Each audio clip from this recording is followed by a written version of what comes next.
1 കൊരിന്തോസ് 12 അധ്യായത്തിൽ പറയുന്നുണ്ട്, നിനക്ക് എൻ്റെ കൃപ മതി, നിനക്ക് എൻ്റെ കൃപ മതി, നിന്റെ ബലഹീനതയിലാ എൻ്റെ ശക്തി വെളിപ്പെടുന്നത്. അതുകൊണ്ട് ഇവിടെ ഇപ്പം ഇരിക്കുന്ന എല്ലാവരും പലരുടെയും ബലഹീനതകളുണ്ട്. ഈശോയ്ക്ക് അറിയാം, തമ്പുരാൻ അറിയാം.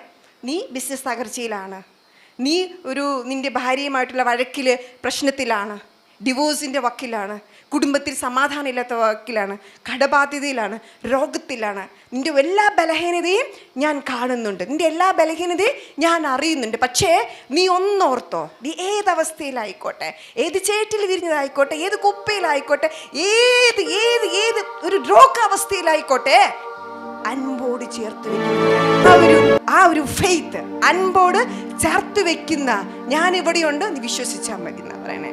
അതുകൊണ്ട് ഇനിയുള്ള കുറച്ച് സമയം ഒരു പ്രൈസ് ആൻഡ് വർഷിപ്പിൽ പോകുമ്പോൾ നമുക്കൊന്ന് ദൈവമായിട്ടൊന്ന് ചെറിയ അടുത്തിടപഴകി, ഈശ്വരൻ ഇവിടെയുണ്ട്, കർത്താവായ യേശു ക്രിസ്തു ഇവിടെ ഉണ്ടെന്നുള്ള ബോധ്യത്തിലായിരിക്കാം.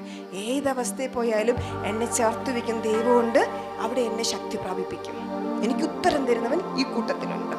ദൈവം ഇവിടെ നിപ്പുണ്ട്.